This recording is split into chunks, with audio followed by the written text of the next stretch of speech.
This one is Schloss Vollrads. This is a Riesling from Germany. This is from the Rheingau. So yeah, 800-year-old wine estate. So a lot of history. So pretty insane. This should be very gently off dry. I mean, it is as semi-dry as we can read in there. It does actually say semi-dry. It's giving me a hint already, which is nice. Yeah, that's right. I'll take whatever I can get. A German Riesling.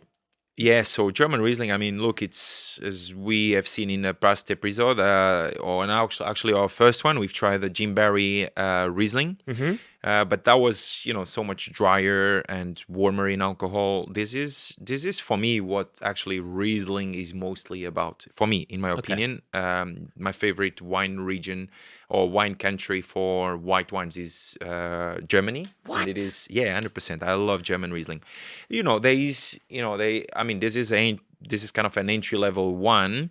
It's quite generic bottle of wine, but if you go into a little bit more, single vineyards and a little bit more aged Rieslings, they can be just so amazing, so outstanding. Seriously, let's crack it open. Yeah, I'm gonna go for it. Here we go. Ooh, yeah, that beautiful bottle top sound. All right. So what's the wine again? One more time. So Schloss Vollrads. This is from the Rheingau. All right. Well, we have poured ourselves a glass, and can I mention the first thing I've noticed? Go for it. Bubbles. Bubbles. Yes. It looks like. I mean, it doesn't look like a champagne because there's not the bubbles aren't rising. Yeah. But I poured that glass and we let it sit on the table for 30 seconds, and now I have like a collection of bubbles around the glass, around the rim. So that shows, it's meant to show youth? Yeah, youth. That's one. Yes, and that the grapes were picked early. Slightly early, when they full of freshness, full of acidity, and then this just becomes trapped. This carbon dioxide just becomes trapped in a bottle. So if this was a corked, would those? Yeah, it would still happen. Probably. Oh, it would still happen. It could still happen. Yeah, so they can't escape. Sure. But that's this is the most obvious bubbles I've seen in a glass of wine. Yeah, if the wine is at a really good temperature right now to be tasted, if it's too cold, perhaps you won't see them until a little bit later in the glass. But because we've just opened the bottle, we've just poured, the temperature of the wine is really good now. I think it's perfect. Next thing to pick up is the appearance of color. This is where I'm starting to falter a little bit, because the colors are always kind of in the same realm. Yeah, but it is what it is, we could say something different. Oh, this looks like your t-shirt. Yeah, but then it becomes irrelevant because no one can see, clearly. My t-shirt, of course. Exactly. So are you going to say pale lemon for this? Yeah, I mean, it is a pale lemon. There's no more. It's not like you having a textural, battery Chardonnay with a lot of age, which you can see gold color or a deep lemon color. No, I mean, it is a pale lemon. I remember tasting an Albarino a few weeks ago, and they had some kind of a green tinge to it. This one is more a grayish to it, So it's just revealing more youthfulness to it.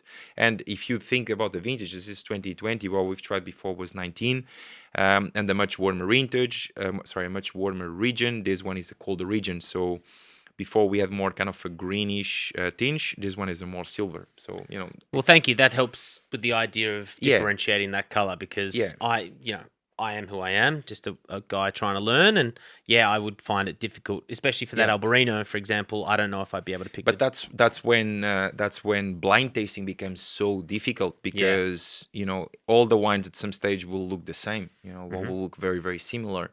And it's just that really little detail that you will have to pick, whether it's on the tears, whether it's on the color, and just try to take as much information. However, the least important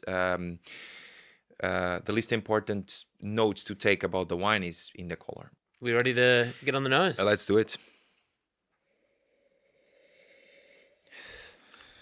That is different. That's certainly different from the first episode, the Watervale Riesling from Jim Barry. So let's start with tree fruit, pears or apples. And then citrus. I'm confused. To me, it smells pretty green, pretty tart. Like it smells like a green apple, lime. Yep. More lime than lemon. Once again, we're just going through the same kind of traits that we've had in the past Riesling. That's right, yeah. And then a lot of floral, like jasmine and even a touch of chamomile. And then to me, it's crushed spearmint. Oh, here we go. This is new. Yeah, crushed spearmint. Spearmint. Imagine if you have like a bunch of spearmint and you just rub in your hand, you smell that fresh, minty, cooling. Brush your teeth with this bottle. Pretty much.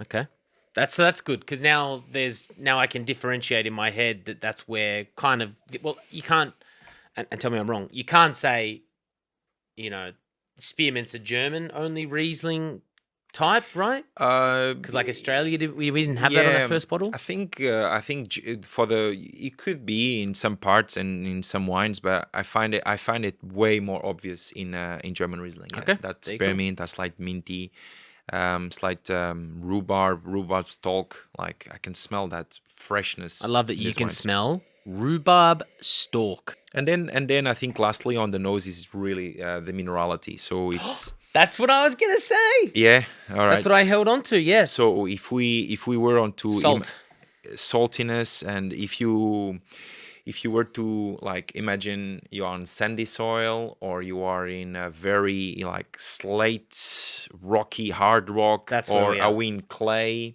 If you smell this, I smell salty rocks.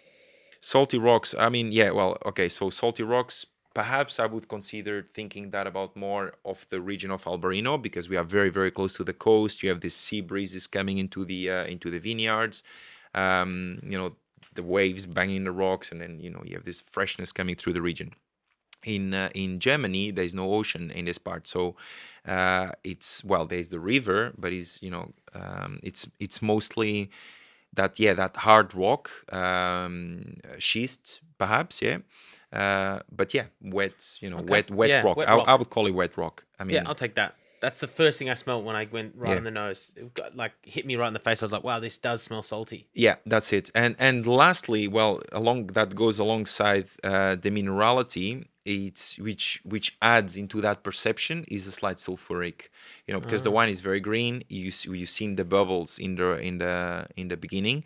So, and of course the wine is preserved with SO2, and of course naturally is a bioproduct of fermentation is SO2.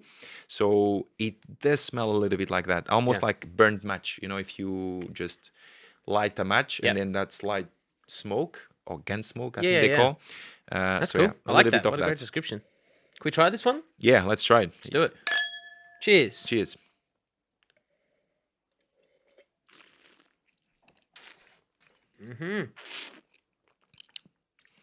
That is very different to the first episode or second episode, technically, of Got Somme. For me, it's like straight away that without jumping into ahead, but it's like that clean and tart, like searing, sharp acidity that you feel. The acidity is the first thing that hits you. Yeah, for me. Yeah. Rather than with the Australian Riesling, it found a lot rounder straight from the get go. Even though it's still high acidity, this one is like lean and is very tart for me. Yeah. But anyway, let's go back to, I guess, sweetness. It's dry. It is dry. There is a sense of sweetness, though. Yeah, correct. What's next? Next is body. I mean, body of the wine. How does it feel on the palate once you have a sip? It's like from light, medium, or full-bodied. Between light and medium. Light and medium. Lighter, towards the lighter end, I would light, say. Yeah, light. I think if there's a light wine, this is it. So we've got a light body. We've got a high acid. Yeah. We've got a dry wine. Yeah. What are we trying now? Gently off dry. Yeah. Yep. Gently off dry. And I mean, alcohol. There's no oak, right? No, there's no oak at all. Yeah. Like there's no sense of spicy or vanilla or coconut or any of that, and not even like any cream or butterscotch. No, there's no malolactic fermentation. This is pure expression of fermented fruit. Yep. Stainless steel. Fresh, clean, zesty. That's exactly how it should be. I've just taken a very slow, deliberate drink. to try and assess our next thing, which is alcohol, and it's pretty light. Yeah. Back of the throat. Yeah, I let it hit it right at the back. Like there's no burning. No, it's what like, is it? Say 11.5%. Wow, yeah. It is low. It is low. It is low, and this is because it's Rheingau. But if we are in the Mosel Valley, they can reach like 7, 8, 9%. Is that Germany still? Germany, yeah, Germany. Okay. So it's sorry, I'm an idiot. Yeah, Germany. Oh yeah, of course. My apologies. Been a while since I've been in school. We talked about minerality on the nose. Are you having that on the palate as well? Yeah, definitely. Definitely. That's. I mean, you mentioned saltiness, and it's not totally wrong. For me, it's that wet, rocky, slaty. Wet rock. I think is that and even that slight burnt match, the slight smoky gunflint. It's very perceptible, which all indicates the region, and is very characteristic and typical for what we're tasting. So I think it's a great example. Nice. Anything else, fruits or anything in the mouth? For me, everything we've mentioned, I can pick up. Yeah, I think on a palate is the same. On a palate is exactly the same. That green apple, the lime. Again, that slight spearmint on the palate, that slight sweetness. I think on the palate, you can feel. I can't do that. No. Okay. Try next time. Try if you see spearmint, mint, rub in your hand, smell, and taste a bit. That aftertaste, I so think is so perceptible.